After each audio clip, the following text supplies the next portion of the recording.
No, they won't touch my granddaughter." The cry tore through the icy air, sharper than the 70 wind.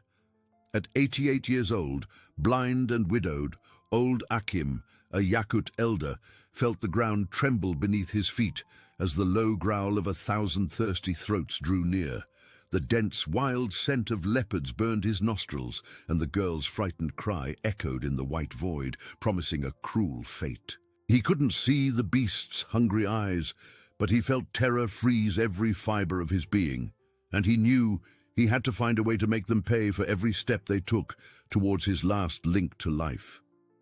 Akim's fury was not a roar, but a silent flame burning in his chest. His gnarled fingers, calloused by decades of labor and cold, clenched in the air, searching for something to grasp, something to defend. His granddaughter's terror, a choked sob he felt vibrating in the air, was an echo of his own soul, a poignant reminder that there was no time for despair. He couldn't see the danger, but he heard it, smelled it, felt it in the vibration of the frozen ground. 1,000 wild hearts beat in unison, a macabre symphony drawing closer, and Akim knew that each beat was a threat to the life he loved most. His eyes, long veiled by darkness, were no longer needed. His mind, an intricate map of frozen rivers, rugged mountains and deep valleys, ignited. He knew every stone, every crevice, every air current that shaped that merciless land. It was the knowledge of his ancestors, whispered in legends around crackling fires, etched into his memory like the scars on his skin. He remembered the story of the old bear, who used the echo of caves to confuse hunters, and the silver fox, who turned snow into its shield. Yakutia, his home, was not just a place. It was a teacher, an ally. "My little one," he murmured, his voice hoarse but firm, as he extended a trembling hand to his granddaughter, who cowered behind him. "Stay close. Don't be afraid. Grandpa is here." The girl, her eyes wide with fear, clung to his leg, feeling the inexplicable strength emanating from that frail body. She didn't understand what her grandfather would do, but the conviction in his voice was a balm to her terrified heart. Akim, in turn, felt her small body tremble and a knot tightened in his throat. He could not fail.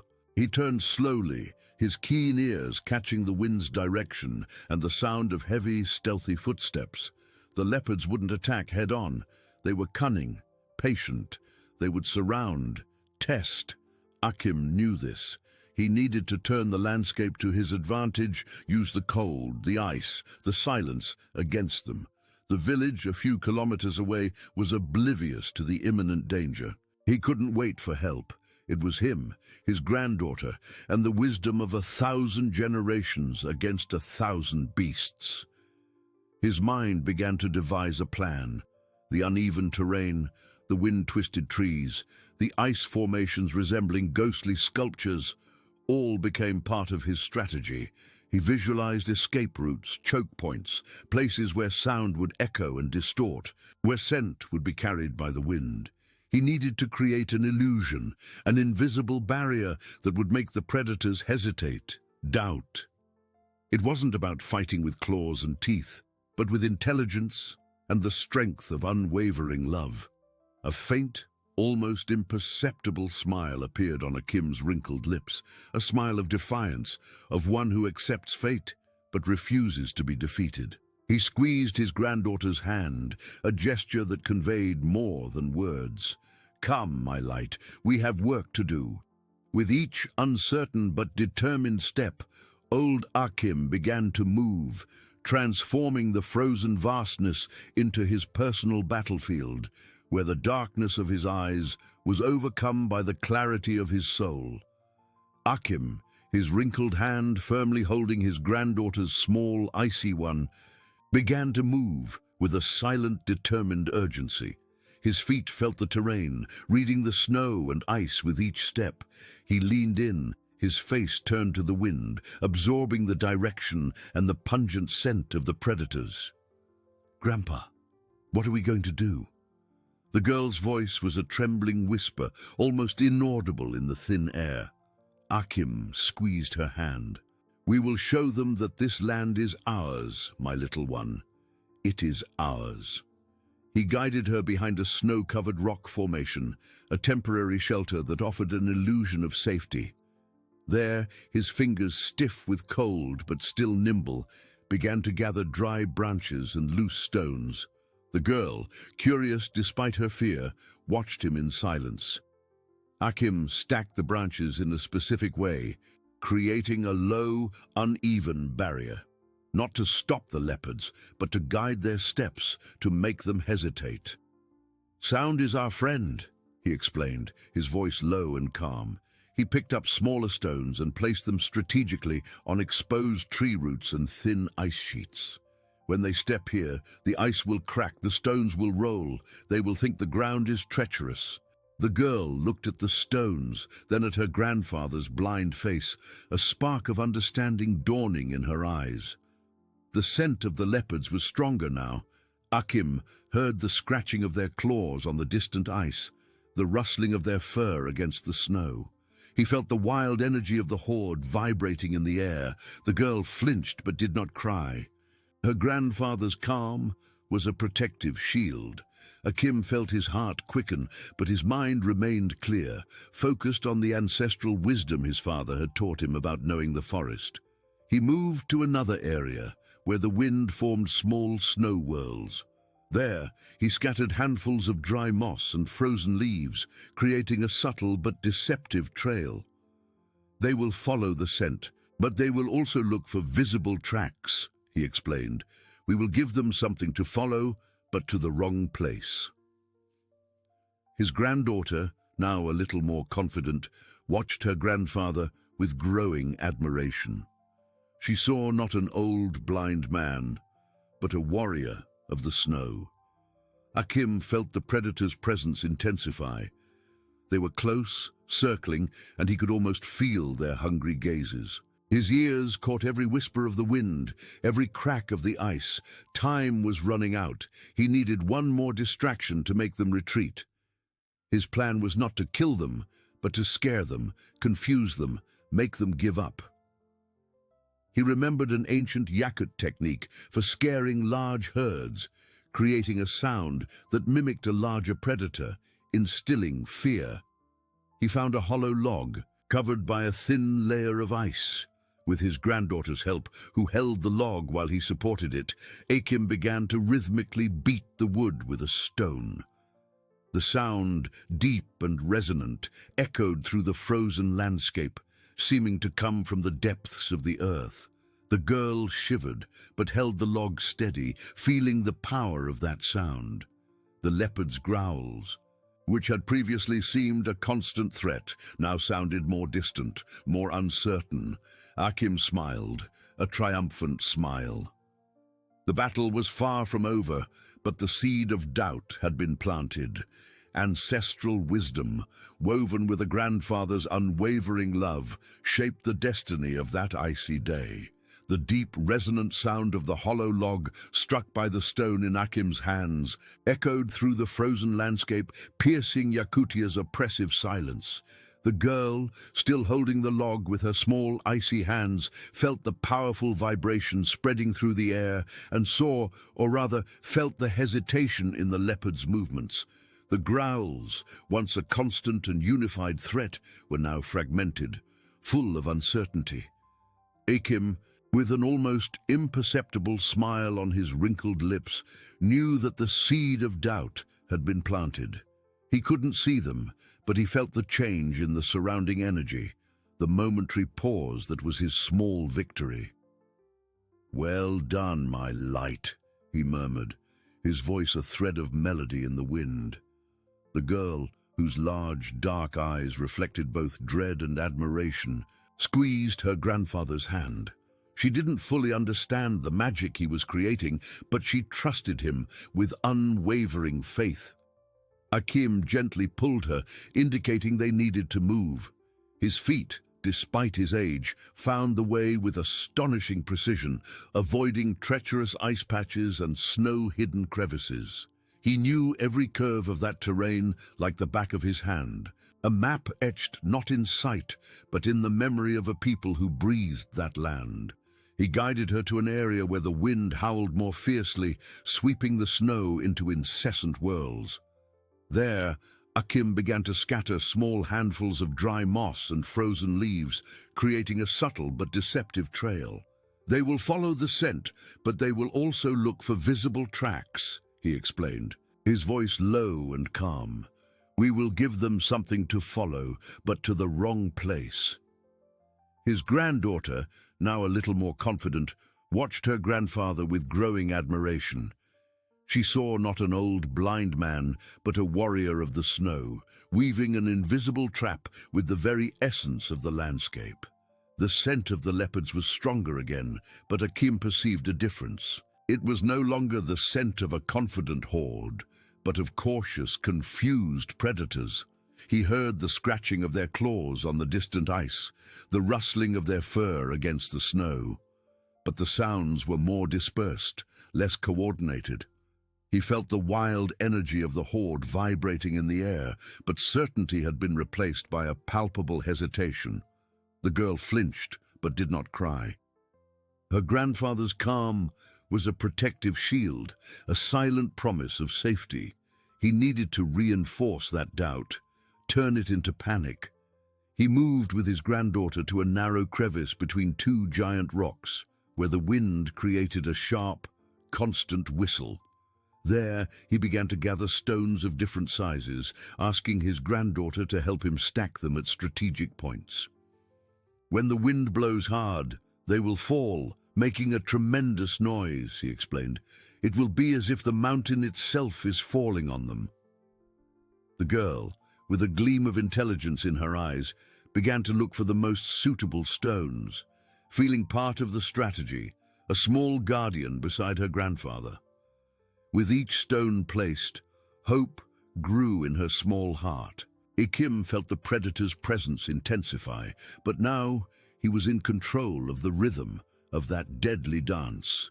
The wind, his oldest ally, began to howl with renewed fury, whipping the snow and making the stacked rocks tremble.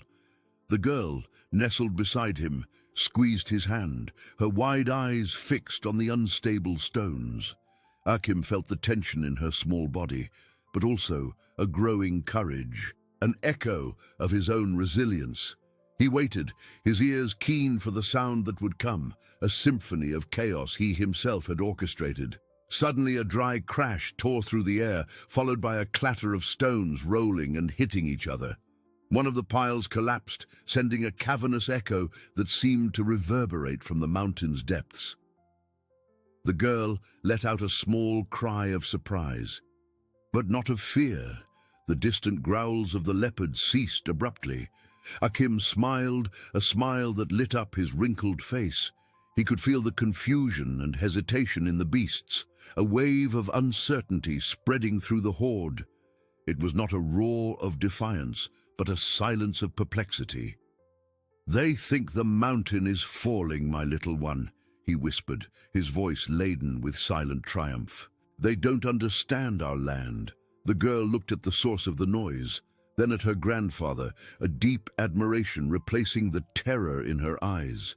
She felt part of something grand, a secret shared between her grandfather, and Yakutia itself.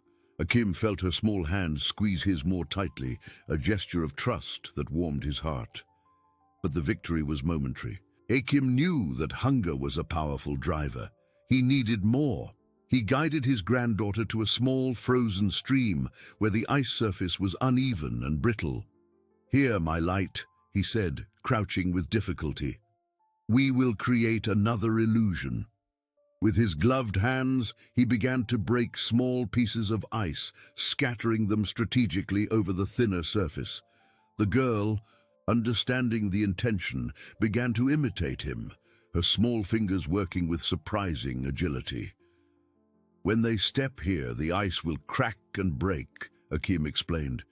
"They will feel the cold of the water, the danger. They will think the path is treacherous and that the land is against them." The leopard's growls resumed, lower and more cautious, indicating they were approaching again, but still hesitant. Akim could feel the tension in the air, the dance between the predator's caution and the elder's cunning. His ears caught the sound of their claws scraping on the ice, a sound that was once threatening, but now seemed uncertain. The girl, with a look of determination, continued to break the ice, feeling the purpose in each action. Akim, in turn, felt ancestral strength flow through his veins. He was not just a blind old man, he was the voice of his ancestors, the wisdom of generations who knew every secret of that relentless land.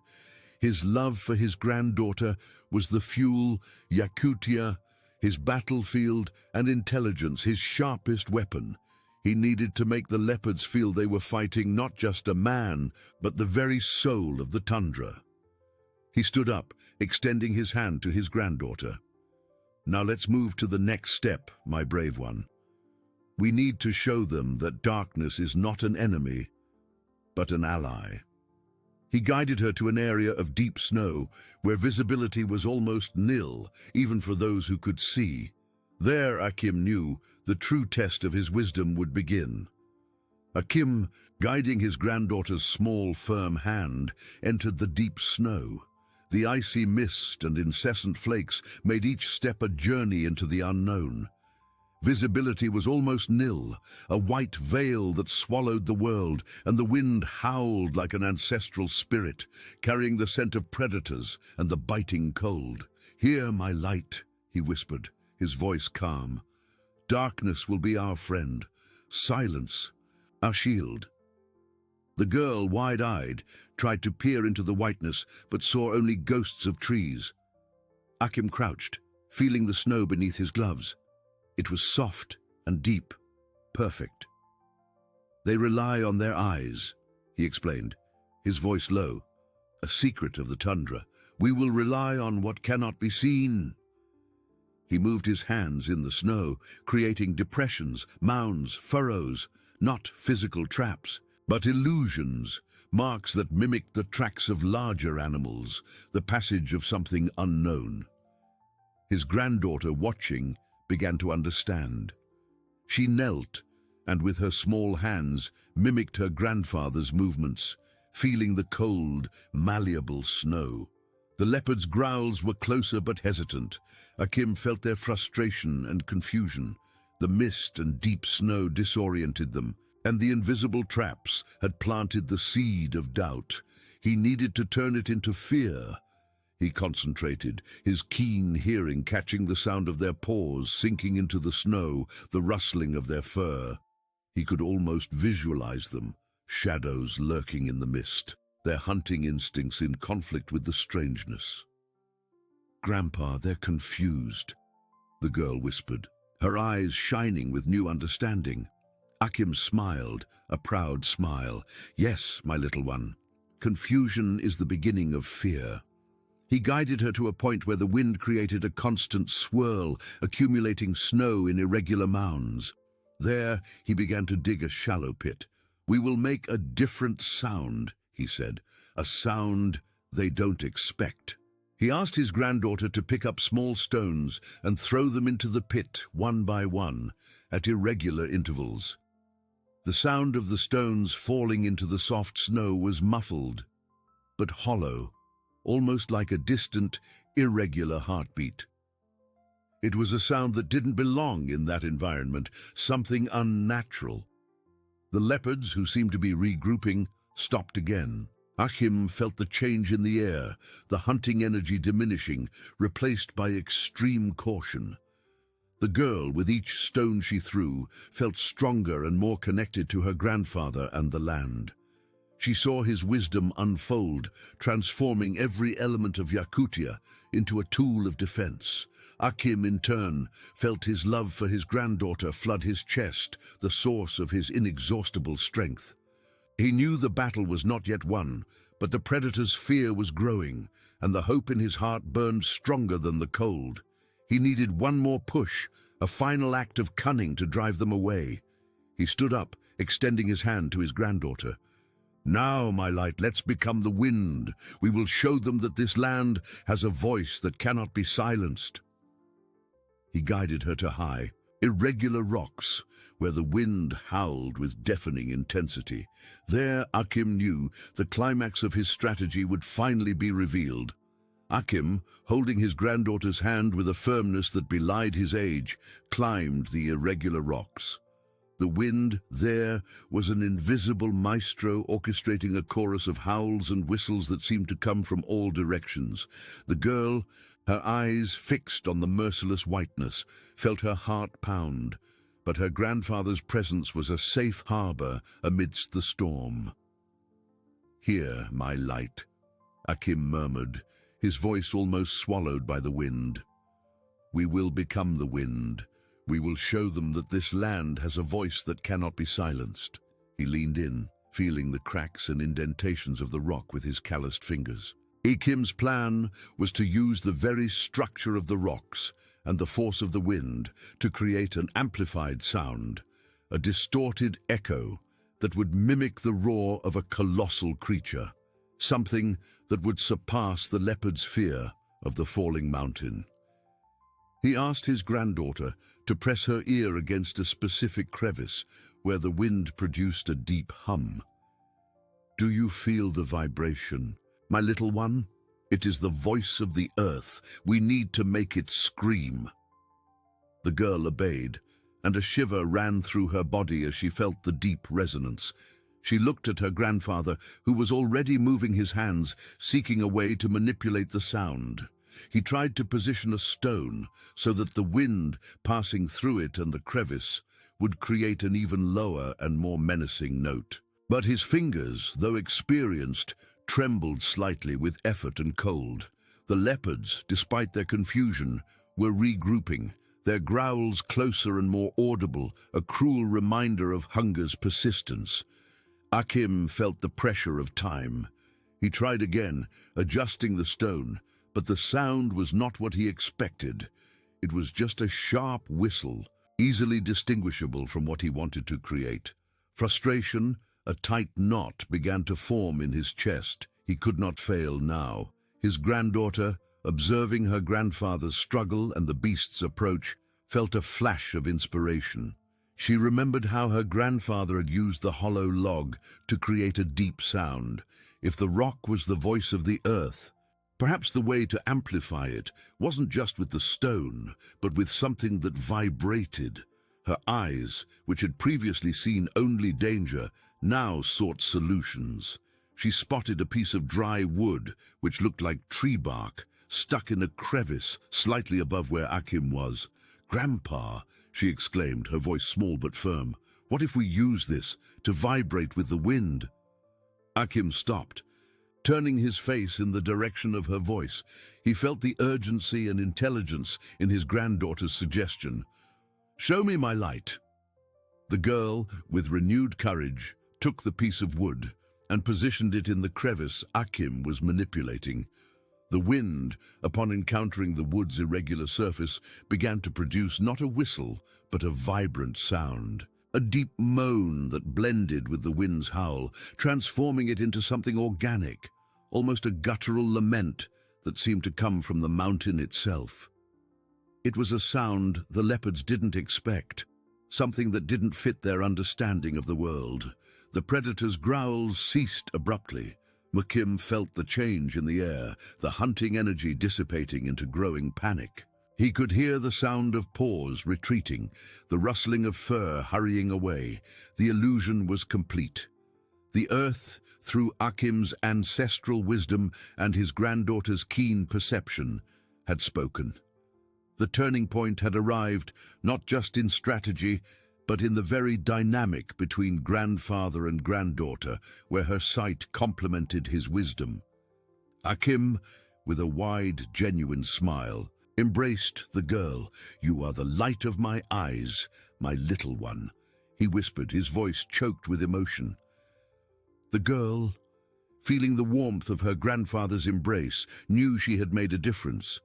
The horde of 1,000 leopards, disoriented and terrified by the sound that seemed to be the fury of Yakutia itself, began to disperse, fleeing into the depths of the snow. The battle was won, but the path to the village was still long and treacherous. Akim knew they needed to move, to take advantage of the predator's confusion, to find safe shelter before the cold and exhaustion overcame them. With each step, he felt the strength of their connection, an unbreakable bond forged in the heart of the tundra. His granddaughter's sight, combined with his wisdom, had been the key to victory. Akim, with his granddaughter still nestled in his arms, felt the air vibrate no longer with threat, but with the silence that follows a storm. The distant growls of the leopards had turned into fading echoes, carried away by YAKUT's relentless wind. The girl, her face now free of terror, lifted her head, her large dark eyes sweeping the surrounding whiteness. She could see the snow falling softly, the grey rocks and skeletal trees, but the landscape seemed different, as if victory had infused her with new courage and a deeper understanding of the world. Akim squeezed her once more, feeling the faint warmth of her small body against his, a precious reminder of the life he had protected. "They are gone, my light," he whispered, his voice hoarse with emotion and relief, a thread of sound almost inaudible in the wind's howl. "You were the bravest warrior I have ever seen." The girl smiled, a fragile smile that nonetheless lit up the day's gloom. She knew she had contributed, that her eyes had been an extension of her grandfather's wisdom, and that moment, shared between them and the land, had forged an even deeper, unbreakable bond. But the euphoria of victory was brief. The cold, previously masked by adrenaline, now made itself felt with a biting intensity, penetrating layers of skin and clothing, stealing the remaining warmth. The exhaustion, which Akim had ignored in his desperate struggle, weighed on his bones, every muscle protesting with a dull ache. He knew the immediate danger from the leopards had passed, but the tundra was still a relentless enemy, and night was approaching. The village was far, and the sun, a pale, distant disk, began its slow descent, promising even colder darkness and chill. "We need to keep going, my little one," he said, his voice a little weaker but laden with unwavering determination. "The path is long, but we are not alone on this journey." The girl nodded, holding her grandfather's gloved hand with a silent determination that mirrored his own. Her small feet, though sore and exhausted, were ready to move forward, step by step. Akim began to descend the rocks with extreme caution, feeling the uneven terrain with his feet and staff. He used the sound of the wind passing through the crevices, the texture of the snow beneath his boots, and the subtle slope of the ground to orient himself. The girl now not only followed him, but guided his steps with gentle, precise words, her young, attentive eyes sweeping the landscape. "A little to the left, Grandpa, there's slippery, shiny ice there. Here, a large stone to rest your foot on, it's firmer."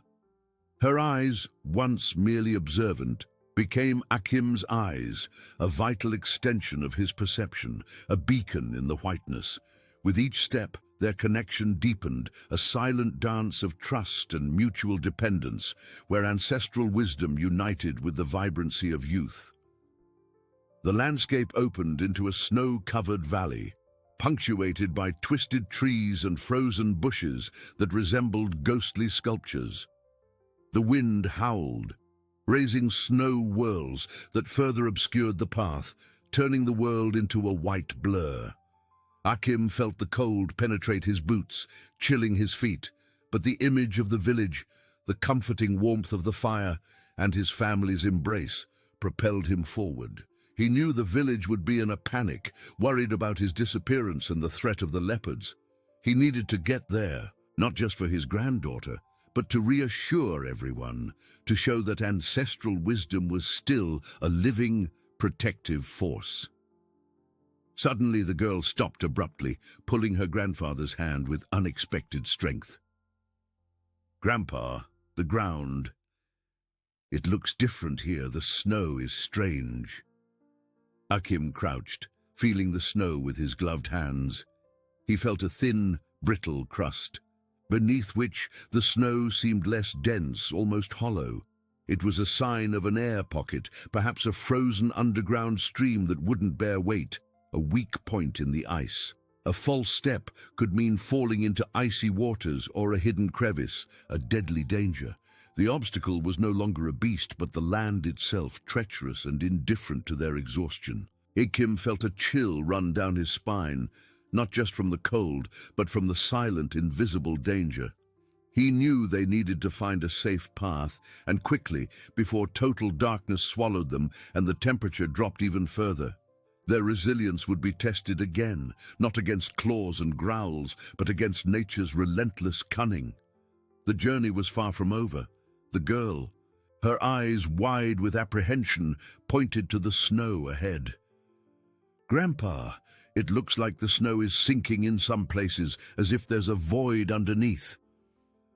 Akim, crouching with difficulty, extended his staff in front of him, feeling the surface. The hollow sound its tip made upon touching the thin crust confirmed his fear. It was an air pocket, perhaps a hidden ice cave or an irregularly frozen underground stream, creating a deadly trap. One false step, and they could plunge into an icy abyss. Akim's heart sank. Exhaustion was catching up to him, and the imminent darkness made every decision urgent. He felt his granddaughter's small hand squeeze his, a gesture of trust that propelled him. "We cannot go this way, my light. It's too dangerous." He turned his face, trying to see with his other senses. The wind, once an ally, now seemed to mock them, whipping the snow and making hearing difficult. "We need to find another way. Can you see any rocks, any elevation that would give us a firmer, safer spot?" The girl strained, her young eyes sweeping the monochromatic landscape. "Yes, Grandpa, there to the right are some large stones, and the snow seems more compact between them, but it's a little further." Akim nodded, his mind working quickly. Detouring meant expending precious energy and time, but it was the only option. "Then let's go there, my brave one step at a time." He stood up with difficulty, feeling the aches in his back and legs. But the image of the village fire and his granddaughter's smiling face kept him steady. The girl guided him with precision, her eyes becoming Akim's eyes, describing every detail of the terrain. "Careful, Grandpa, a fallen branch here. Now, a little uphill, the snow is firmer." With each instruction, Akim felt her confidence grow, and his own dependence on her become a strength. They walked slowly, the tundra's silence broken only by the wind's howl and the crunch of snow beneath their feet. The sun had completely hidden itself, and darkness began to envelop the valley, making visibility even more precarious. The girl, despite her fear, remained steadfast, her hand in her grandfather's, an unbreakable bond. Akim, however, felt the cold intensify, an ice that seemed to seep into his bones. He knew that prolonged exposure would be fatal. They needed shelter. As they approached the rocks, indicated by his granddaughter, Akim noticed something subtle. The wind's howl was not constant. It changed tone, as if skirting something large. He stopped, raising his head. "My little one, do you see any entrance? Any large crevice in the rocks that could shield us from the wind?" The girl looked carefully. "Yes, Grandpa. It looks like a small cave, well protected from the wind. It's dark inside, but it seems dry." Akim's eyes widened, not with sight, but with deep gratitude. A cave, a natural shelter, a gift from Yakutia. It was their chance to escape the deadly cold of the night. "That's where we're going, my light," he said, his voice choked with emotion and new hope. "It's not the village, but it's a refuge. There, we can warm ourselves a little and wait for dawn, together." The girl, with a sigh of relief, quickened her pace, gently pulling her grandfather. The cave, though small and dark, represented the promise of temporary warmth and safety. Akim felt his heart beat with gratitude and renewed determination. Yakutia, which had tested their resilience, now offered a small but vital gift. They entered the cave, the air inside less biting but still icy. Akim felt the rock walls, cold and damp, but offering a shield. The girl nestled close to him, trembling with cold and exhaustion. He knew they needed fire, but had no way to light it. "Don't be afraid, my little one," he whispered, hugging her tightly. "We will keep warm with our love and our hope." He began to rub her hands, then her arms, trying to generate some warmth with friction.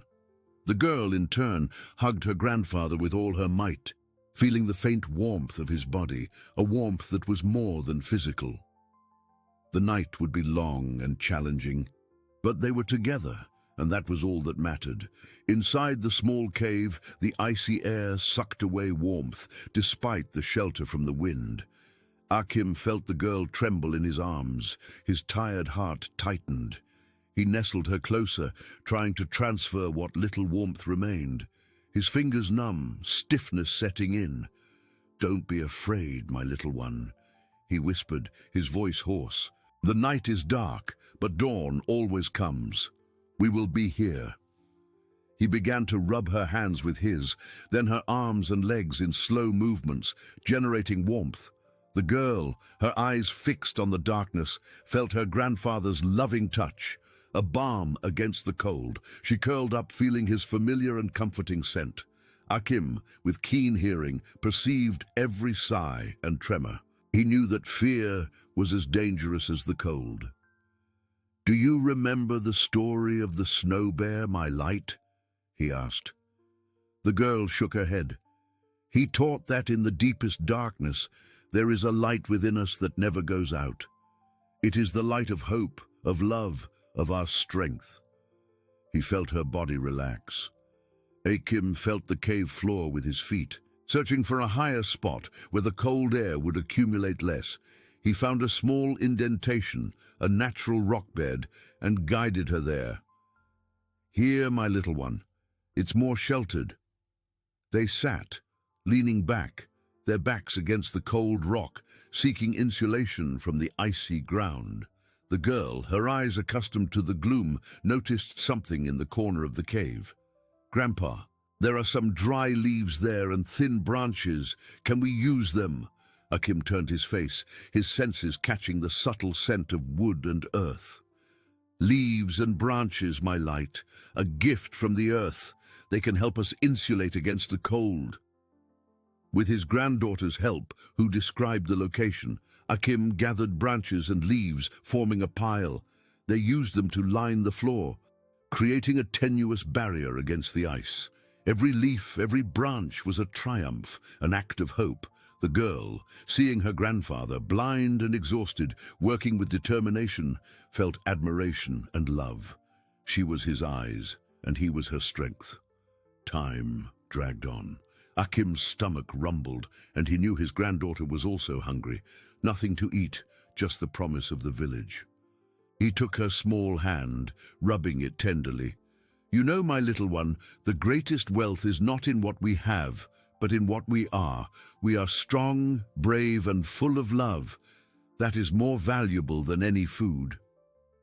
The girl nodded, squeezing her grandfather's hand. She felt the cold, but the warmth of his words and embrace warmed her. Akim, in turn, felt exhaustion deepen. But his granddaughter's presence, her soft breathing, was a constant reminder of his reason for being. He knew the night was an ordeal, but with each heartbeat, each comfort, they wove an invisible cloak of resilience, a shield against relentless Yakutia. Together, they would face whatever came, one against the cold, two against the darkness. Hope was their flame, and love their strongest fire. Inside the cave, darkness was almost absolute, broken only by Akim's imagination and his granddaughter's vivid memory. The cold, however, was a constant presence, an icy embrace that seemed to suck the very life from their bodies. Akim felt the girl huddled in his arms, the subtle tremor of her small body, and his heart, though exhausted, tightened with a pain even deeper than the cold. He squeezed her tighter, trying to transfer what little warmth he still possessed, a gesture of love that transcended physics. "The night is a veil, my light," he whispered, his voice hoarse but laden with tenderness. "But behind it, the sun always waits, and we will wait too." The girl, her eyes fixed on the impenetrable darkness, felt her grandfather's warm breath in her hair, a comfort that pushed away the shadows of fear. She couldn't see his face, but she felt the strength in his arms, the steady beat of his heart, and that was enough. She nestled closer, feeling the familiar scent of earth and smoke that always calmed her. Akim, with his keen hearing, perceived every sigh from his granddaughter, every tremor of her small muscles. He knew that fear and hopelessness were enemies as treacherous as the cold. He began to recite in a low voice the ancestral legends of his people, stories of hunters who got lost in the snow and found their way guided by the voice of spirits, of women who wove cloaks of warmth with their own faith. His words were a balm, an invisible blanket against the ice that tried to penetrate. The girl listened, imagining the heroes, the wise animals, and for an instant forgot the cold and hunger. Time dragged on, measured only by the intermittent howl of the wind outside and the heavy silence that settled between the stories. Akim felt his body protest, every joint aching, his empty stomach crying out for food. But the image of the village, the warmth of the fire, and his granddaughter's smiling face were his fuel. He felt the floor of leaves and branches they had gathered, feeling the tenuous barrier it offered against the ice. It was little, but it was an act of hope, a reminder that they were not entirely at nature's mercy. The girl, though exhausted, remained attentive. From time to time she moved to adjust the leaves, trying to create better insulation for her grandfather's feet. Akim felt the delicate touch of her hands, the silent concern in her gestures. It was a dance of mutual care, where the fragility of age and the innocence of youth united in an unbreakable strength. "You are the guardian of our warmth, my light," he said, a tired smile on his lips. She smiled back in the darkness, feeling a gentle pride. Akim knew the night was still long, but he felt a subtle change in the air, a decrease in the wind's fury, a deeper silence that precedes dawn. He squeezed his granddaughter's hand. "Do you feel it, my little one? Yakutia is starting to breathe differently. It is preparing to show us the sun again." The girl, with her now keener hearing, understood what her grandfather meant. The wind's howl was more distant, less aggressive. A slight cold breeze entered the cave, but it seemed to carry a promise.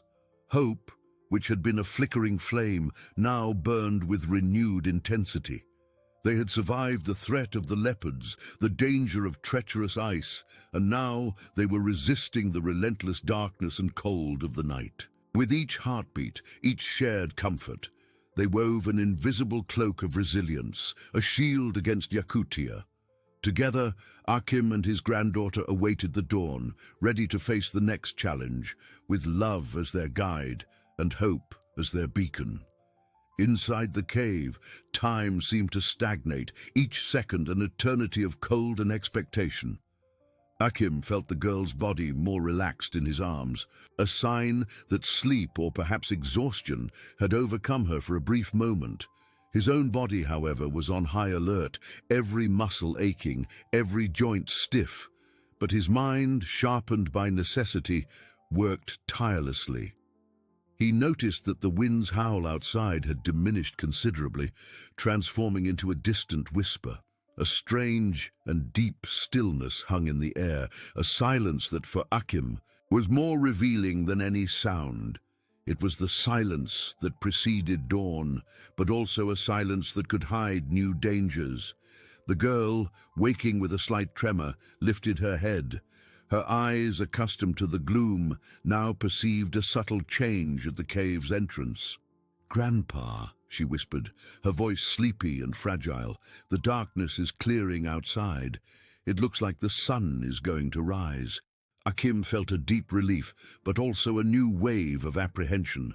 Dawn brought light, but also exposed them, and danger. He squeezed her hand. "It's time, my light. Yakutia calls us back." With a monumental effort, Akim stood up, feeling his legs wobbly. The girl helped him, supporting him with her small strength as they moved to the cave entrance. The pale light of dawn revealed the snow-covered landscape, tinged with bluish and pinkish hues. It was of stunning beauty, but also relentless. However, something was wrong. The silence Akim had perceived was not one of peace. His ears, now fully focused, caught a subtle, almost inaudible sound coming from behind a rock formation a few meters from the entrance. A light scratching, a rustling of snow. It wasn't the wind. The girl, wide-eyed, pointed. "Grandpa, there, behind those rocks, there's a leopard. It's looking at us." Akim's heart froze. A single leopard, the most cunning, the most patient, who hadn't fled with the horde, but had waited, scenting their presence, awaiting the right moment. His senses confirmed. The beast's scent was stronger, closer. The creature, probably the pack leader, had remained in ambush, calculating. The battle was not over. Akim felt a knot in his throat. His energy was almost depleted. His body cried out for rest, but the sight of his granddaughter, the terror in her eyes, ignited a last flame of fury and determination. He could not fail now, not against a single predator, no matter how cunning. "Don't look at it, my little one," Akim whispered, his voice firm but tense. "Just tell me, is it moving? Where to?" The girl, trembling, described, It's crouching, Grandpa. It looks ready to pounce. It's staring at us, fixedly." Akim knew that a direct confrontation was impossible. He was blind, old and exhausted, but he knew YAKUT, and he knew predators. He remembered an ancient legend of how YAKUT hunters used sound and illusion to drive away the most persistent wolves. He needed a sound, one so unexpected and threatening that even the bravest of leopards would hesitate. His eyes swept the cave's interior darkness, searching for something, anything. His fingers felt the ground, finding the loose stones they had used to line the bed. "My light," he said, his voice a little louder, laden with controlled urgency. "Pick up the largest stone you can find, and when I say, you will throw it with all your might against that rock wall inside, the deepest one." The girl, confused but blindly trusting her grandfather, obeyed. She felt around until she found a heavy stone, her small arms barely able to hold it. Akim then, with a final effort, pulled out one of his wooden staffs, hollow inside, which he used to feel the terrain. He struck it against the rock at the entrance, creating a dry, sharp sound. The leopard hesitated, its eyes fixed on the sound. "Now, my little one!" Akim shouted, his voice echoing in the cave. The girl, with a cry of effort, hurled the stone against the deepest wall. The impact echoed through the cave, amplified, creating a deep, cavernous roar, like the roar of a giant creature awakening from the depths of the earth. The sound, unexpected and terrifying, hit the leopard hard. The predator, which expected a prey movement, was caught by surprise. Its eyes widened, its ears flattened. The instinct for survival, stronger than hunger, took over. With a panicked growl, the leopard turned and fled, disappearing into the snow. Akim and the girl stood still, panting, listening to the silence again, this time a silence of victory. He hugged his granddaughter tightly, tears streaming down his blind face. "You did it, my light. You drove it away." The girl, feeling her grandfather's tremor, understood the magnitude of what they had done. The path to the village was still long, but the greatest obstacle had been overcome. YAKUT had tested their resilience to the limit, but the love between them had proven to be the most powerful force of all. They were ready for the last stretch of the journey, together, one against the world. The silence that followed the leopard's panic was a balm for Akim's and his granddaughter's exhausted souls. The sound of the crash still echoed in their ears, but now it was a sound of victory, not of threat. Akim squeezed the girl in his arms, feeling her small body relax against his. The tears, which had once been of despair, were now of overwhelming relief, streaming warm down his blind face. He felt his granddaughter's shoulders tremble, no longer from fear, but from a contained emotion that was finally released. "It's over, my light," he whispered, his voice choked. "You were so brave, braver than I could imagine." The girl didn't answer immediately, just hugged him tighter. Her face nestled against his chest. Her eyes, once wide with terror, now closed, seeking refuge in her grandfather's warmth. Akim felt her accelerated heartbeat, which gradually calmed, synchronizing with his own. It was the rhythm of life, of survival, of the unbreakable connection that bound them. When they finally separated, the pale light of dawn already painted the cave entrance with hues of hope. The air, though still icy, seemed less biting, carrying the promise of a new day. Akim felt his granddaughter's face, feeling her cold cheeks, but her lips curved into a faint smile. "Are we ready to go home, my little one?" he asked, his voice soft. The girl nodded, her eyes shining with new determination. "Yes, Grandpa, home." With renewed effort, Akim rose, feeling every muscle protest, but the urgency to reach the village was stronger than the pain. The girl helped him, holding his hand firmly, her small steps guiding her grandfather's slow, heavy ones. They left the cave, Yakutia's landscape stretching before them, vast and imposing. The snow, now illuminated by the rising sun, sparkled like a sea of diamonds, and the sky opened into a deep, cloudless blue. Akim breathed deeply the icy, pure air, feeling it cleanse his lungs and mind. He knew the path would still be arduous, but the greatest of trials had been overcome. Fear, hunger, and the extreme cold of the night had been confronted and conquered. The figure of the solitary leopard, which represented the last shadow of danger, was now just a distant memory, driven away by cunning and love. They walked in silence, the girl describing every curve of the terrain, every small elevation. "Grandpa, I see some trees ahead. It looks like we're already near the river that leads to the village." Akim smiled, a genuine smile that had not appeared on his lips for a long time. The river, a sign of life, of a known path, ancestral wisdom, the deep knowledge of the land, everything he had taught his granddaughter, now manifested in her ability to guide him. With each step, Akim felt the strength of their connection. He was her ears and her wisdom. She was his eyes and her hope. Together, they were more than the sum of their parts. Yakutia, which had shown itself so relentless, now seemed to whisper a welcoming song. The cold was still intense, but the warmth of their love and the certainty of returning home warmed them from within. The village, though still invisible to the girl's eyes and Akim's senses, already loomed on the horizon of their minds. He could almost smell the smoke from the fires, hear the familiar voices, feel the warmth of reunion.